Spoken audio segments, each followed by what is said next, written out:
Bonjour ou bonsoir, selon l'heure à laquelle vous nous recevez chez vous, dans vos maisons, ou vous allez nous recevoir dans les jours à venir. Moi, c'est Oncle Christian, et aujourd'hui, nous avons pensé aborder ce thème sur la stérilité ou l'infertilité, ou encore manque d'enfants dans les couples, qui est un problème qui dérange beaucoup de personnes, un problème qui dérange non seulement les couples dans des pays en voie de développement ou dans des pays sous-développés ou encore dans le pays développé, c'est un problème global. Et en France, au moins un couple sur 7 se retrouve sans enfant après avoir essayé autant d'années pour avoir ou pour concevoir un enfant. Alors c'est un problème qui à la fois a de l'impact psychologique dans la vie du couple. Et plusieurs personnes sont dérangées par ces problèmes. Et la définition même de l'infertilité ou de la stérilité a été à plusieurs reprises modifiée jusqu'à ce qu'en 2009, plusieurs départements, plusieurs agences arriveront finalement à trouver un terrain d'attente pour voir comment est-ce qu'il fallait définir ces termes, ce concept sur la stérilité. Il faudra déjà dire comme pour ceux qui croient à l'existence d'un Dieu, pour ceux-là qui croient qu'il y a un Dieu qui existe, et c'est possible que quelqu'un puisse traverser des moments difficiles, mais avec le temps, finalement, il arrive à avoir des enfants. Ça arrive. Et il y a même une promesse qui est dit quelque part que dans ton pays, il n'y aura pas de femmes qui vont avorter ou encore de femmes stériles. Donc, si vous êtes un couple qui traverse ce moment difficile, si vous êtes un couple marié qui cherche les enfants depuis un certain moment et vous n'en trouvez pas, j'aimerais tout simplement vous dire de ne pas perdre un peu la foi, de ne pas perdre un peu l'espoir. Comme on dit toujours, l'espoir fait vivre. Alors, et c'est un problème psychologique qui dérange beaucoup. Et comme dans nos pays, par exemple en Afrique, le problème de la stérilité est comme un mal qui est conjugué au féminin. Ça veut dire quoi? Que lorsque dans un couple il n'y a pas d'enfant, c'est toujours la femme qui est incriminée. C'est toujours la femme qui en est la cause. C'est toujours la femme qui en est l'auteur. C'est toujours la femme qui en est responsable. Ça, ce sont des mythes africains. Ça, ce sont des réalités dans nos cultures africaines d'où nous venons. Alors, nous voulons juste introduire ce que nous devons savoir sur la stérilité. Au fait, cette médecine expliquée qui est cette section de l'Oncle Christian où on vous parle sur le problème de santé, où on vous parle, on vous explique sur un certain nombre de réalités. C'est toujours un peu compliqué lorsque vous devez...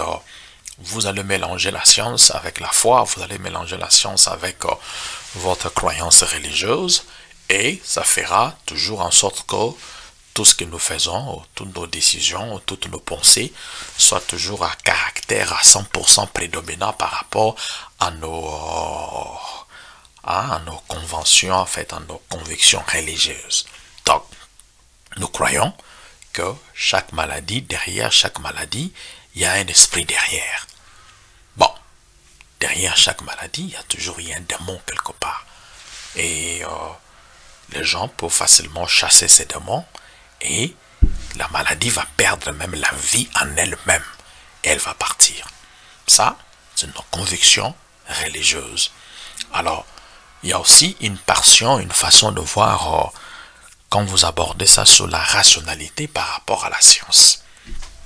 Alors, il faudra tout simplement comprendre que, ben voilà, il y a une promesse quelque part que il n'y aura pas de femmes stériles, il n'y aura pas de femmes qui vont avorter. Donc, si vous traversez ce moment, et même si le médecin vous en dit que il a fait les diagnostics de la stérilité ou de l'infertilité, dites en vous-même, vous êtes un couple sans enfant, que vous n'êtes pas stérile, parce que là, c'est le diagnostic de médecin qui vous a donné, mais vous-même, vous dites, nous sommes un couple sans enfant, et bien, avec le temps, nous aurons des enfants. C'est la foi qui est engagée en ce moment-là.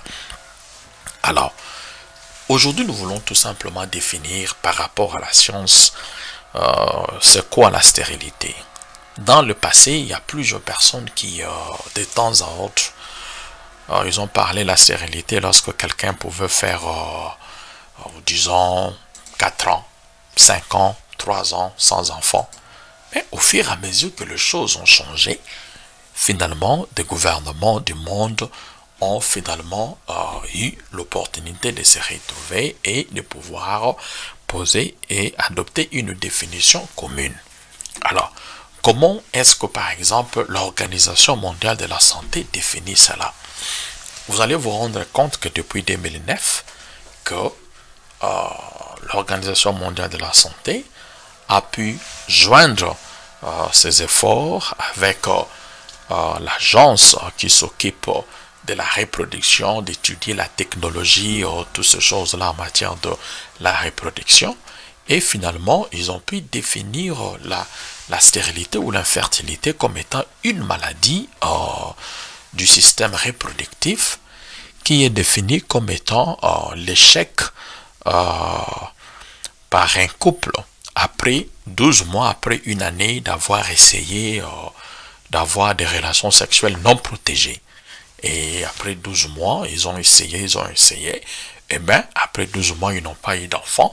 C'est comme ça que l'Organisation mondiale de la santé définit ce terme-là en tant que la stérilité. Donc voilà, pour aujourd'hui, nous voulons introduire cela. Nous ne voulons pas entrer beaucoup plus en détail. On y reviendra. Nous aimerions que ça soit une conversation. Nous aimerions que ça soit des émissions éducatives, que ça soit des émissions interactives. Parce que vous en profiterez, votre partenaire pouvant en profiter, quelqu'un, un ami, voilà. C'est toujours dans ce sens-là que nous présentons nos émissions. Alors, la science définit la stérilité comme étant l'échec d'un couple d'avoir, après une année d'essai. Ça veut dire que les gens mariés, les gens qui sont ensemble, dommage, j'ai inséré la définition du marié parce que, comme je vous ai dit au début, la conviction religieuse prédominera toujours sur nos définitions de termes. Alors, le couple est défini par rapport à la science, les gens qui sont ensemble. Il peut y avoir des couples mariés, il peut y avoir des couples non mariés. Donc, alors, la stérilité en ce moment-là est définie comme étant le chèque de deux personnes qui sont ensemble pendant une année. Ils essayent d'avoir l'enfant, de concevoir en faisant des rapports sexuels non protégés. Ça veut dire que l'homme ne se protège pas en n'utilisant pas comme des préservatifs. Alors, la femme aussi ne prend pas de médicaments pour empêcher qu'il y ait fécondation, qu'il y ait conception. Alors, si après 12 mois d'essai, ils ont essayé pendant 12 mois finalement, ils n'ont pas pu concevoir, en ce moment-là, les diagnostics d'infertilité peuvent être facilement posés. Voilà d'une manière générale comment est-ce que la science définit cela. Alors, nous reviendrons un autre jour en profondeur pour parler un peu sur les causes et les conséquences de la stérilité, définition de la stérilité comme nous avions donné, sorte de la stérilité, et on pourra toujours revenir à cela dans un autre jour. Entre-temps, dans nos pays africains, comme nous avions dit au début, la stérilité est considérée comme un mal qui est défini au féminin. Ça veut dire que quand dans un couple il n'y a pas d'enfant, on voit toujours la femme qui en est responsable. Vous voyez, ça ce sont des mythes. Et généralement, quand il n'y a pas d'enfant dans un couple, vous voyez la belle famille de la femme qui commence à l'incriminer, qui commence à la mettre mal à l'aise. Et surtout dans nos cultures africaines. Vous voyez de belles familles qui commencent à venir à la maison, faire des tapages, ou dans cette maison, il n'y a pas d'enfants. Vous voyez, donc tout ça, ce sont des situations qui indisposent, comme nous avions dit au début, c'est un problème psychologique aussi. Un couple qui n'a pas d'enfants traverse un moment difficile. Un couple qui n'a pas d'enfants traverse des moments émotionnels. Il faudra qu'il y ait des gens qui peuvent leur donner le soutien psychologique, émotionnel aussi. L'homme aussi est très important dans ce partenariat. La femme aussi est très importante dans ce partenariat-là. Donc, si vous êtes un couple qui traverse ce moment très compliqué, bon, il y a des hommes de Dieu qui sont là, qui aussi qui peuvent prier pour vous. Des hommes de Dieu, des enfants de Dieu qui peuvent prier pour vous et Dieu peut faire grâce. Nous avons connu des gens qui ont fait des années sans concevoir et 15 ans plus tard, 17 ans plus tard, 20 ans plus tard, finalement ils ont eu des enfants et ils ont pu témoigner. Donc voilà l'ossature ou l'introduction de cette émission qu'on a voulu, on a commencé ça à l'époque. Et comme on a un peu l'emploi du temps qui est très compliqué, on dit bon voilà, on va quand même arriver de temps en temps à y revenir. Donc voilà un peu comment est-ce que la stérilité est définie comme un couple qui a essayé pendant une année. Ils ont fait des rapports sexuels non protégés et ils n'ont pas été à mesure de concevoir. Alors, vous êtes dans ces conditions, ne vous dérangez pas. Ayez l'espoir et je pense que le Seigneur un jour pourra vous aider. Donc, nous aurons un jour à voir des hommes de Dieu sur ce thème. On en parlera du côté spirituel et aussi du côté de la science. Ça pourra aussi aider d'autres personnes. Donc voilà, c'est par ici que nous terminons cette émission d'aujourd'hui qui était simplement consacrée sur la médecine expliquée, ce que nous devons savoir sur la stérilité. Et comprenons, la stérilité n'est pas toujours liée à la femme.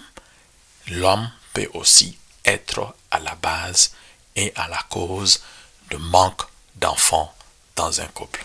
Que Dieu vous bénisse et nous allons nous retrouver à la prochaine. C'était votre frère, Oncle Christian.